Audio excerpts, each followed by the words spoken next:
एक riddle solve करो। We are 5 little items on an everyday sort, you will find us all in a tennis court. ये riddler का एक comics में Batman को पूछा गया रिडल है। अगर सॉल्व हो जाए तो वीडियो को पॉज करके आंसर कमेंट करना, वरना आंसर लास्ट में तो मिलेगा ही। हेलो गाइज, मेरा नाम है गुलशन और ये है कॉमिक्सोपीडिया। बैटमैन के डीसी फैंडम वाले ट्रेलर के बाद से ही रिडलर काफ़ी डिस्कस्ड हो रहा है फैंस के बीच, तो मैंने सोचा क्यों ना आपको रिडलर के बारे में बताया जाए। तो स्पॉयलर्स का ध्यान रखते हुए चलिए शुरू करते हैं रिडलर्स के ओरिजिन्स को। एडवर्ड नेस्टन एक इंटेलिजेंट और हाई आईक्यू रखने वाला बच्चा था, पर उसके पेरेंट्स को कभी ऐसा नहीं लगा। वो उसकी गलतियों पर उसकी जम की पिटाई किया करते थे, जिसके कारण बचपन से ही एडवर्ड साइकोलॉजिकली डिस्टर्ब रहने लगा और खुद को प्रूव करने की कोशिश करता था कि वो दूसरों से अलग है। स्कूल में एक दिन एक कॉन्टेस्ट अनाउंस किया गया, जिसमें जो स्टूडेंट इस पजल को सबसे पहले असेंबल करेगा उसे प्राइज़ मिलेगा।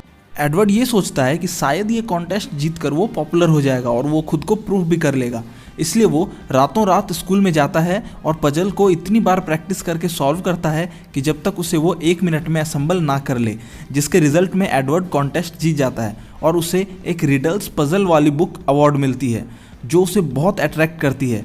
फेमस होने का ये नतीजा मिलता है कि स्कूल में दूसरे लड़के भी उसे बुली करने लगते हैं, पर एडवर्ड अपनी पजल वाली बुक में खो जाता है। वो अब mind games, trap making, magic tricks ये सब भी सीखने लग जाता है। बड़े होने पर एडवर्ड को एक फूड डिलीवरी बॉय की जॉब मिलती है, जिसे वो जल्दी ही बोर हो जाता है और छोड़ देता है। उसे अटेंशन चाहिए था, उसे कॉम्प्लीमेंट चाहिए था, जो बचपन में उसके पेरेंट्स से नहीं मिला। एडवर्ड ने मेले में एक शॉप खोल ली, जहां वो लोगों को रिडल्स देता था और सॉल्व नहीं कर पाने पर उनसे पैसे लेता था। इससे उसे लोगों का अटेंशन मिला, पर इतने से उसका काम नहीं चलने वाला था। धीरे धीरे वो चोरी और क्राइम की दुनिया में चला आया और उसने अपना एक सिंबल ड्रेस बना लिया और अपना नेम चेंज करके रखा एडवर्ड निग्मा।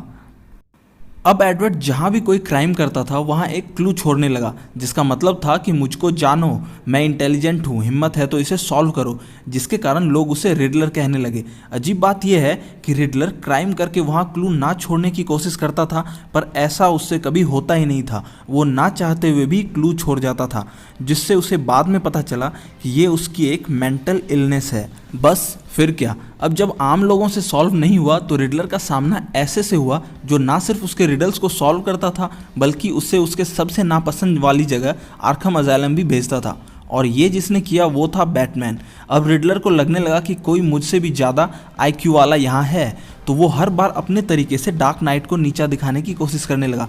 स्टार्टिंग में रिडलर के क्राइम्स लो लेवल होते थे, जिसमें वायलेंस, खून खराबा, मर्डर ये सब नहीं होता था। पर एक बार रिडलर ने पहेलियों की ऐसी सीरीज लगा दी जिसे सॉल्व करते करते बैटमैन को उसकी जाल में फंसना था, जहाँ वो बैटमैन की बलि देता ताकि वो एक बैट डीमन को कंट्रोल कर सके। क्या पागल साला।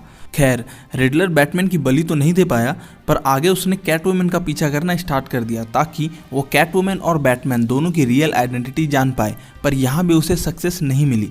बाद में रिडलर को पता चला कि उसे कैंसर है, जिसे ठीक करने के लिए उसने रेज़ा गुल के लेज़रस पिट्स का इस्तेमाल किया।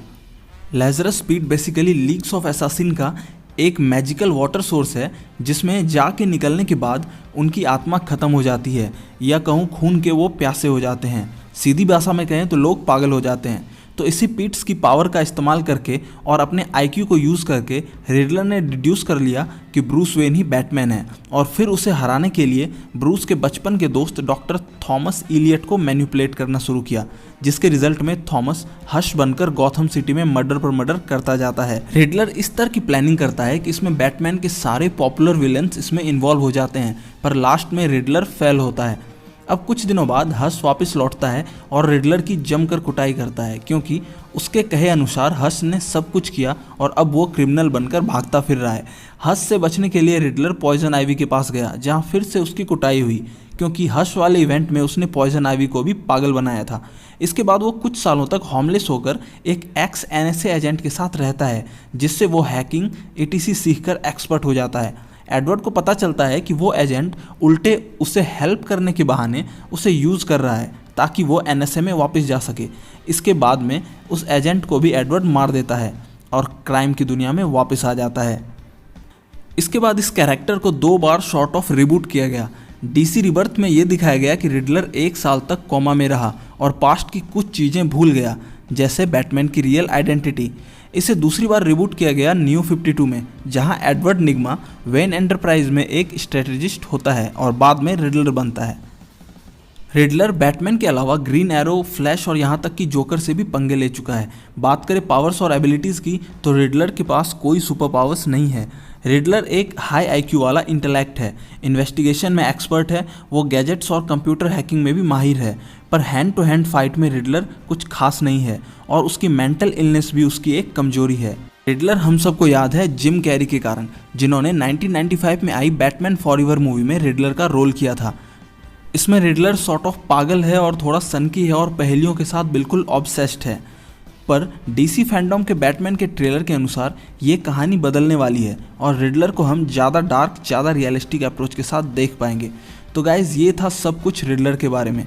रही बात पूछे गए रिडल की, तो रिडल ये था कि हम 5 रोज के काम में आने वाले छोटे मोटे आइटम हैं और हम पाँचों आपको अ टेनिस कोर्ट में मिल जाएंगे। आंसर है AIEOU यानी कि वॉवेल्स, जो कि अ टेनिस कोर्ट में आ जाते हैं। तो बस गाइज इस वीडियो में बस इतना ही। वीडियो अच्छी लगी हो तो लाइक करो, चैनल को सब्सक्राइब करो, और भी अच्छे अच्छे वीडियोस अभी आने को हैं। अपने सजेशंस, फीडबैक कमेंट कर सकते हो या सीधा हमें हमारे सोशल मीडिया हैंडल्स पर मैसेज कर सकते हो। मिलते हैं अगली वीडियो में। मेरा नाम है गुलशन और ये है Comicsopedia. Till then keep helping people, कुछ that's what superhero do. See you again.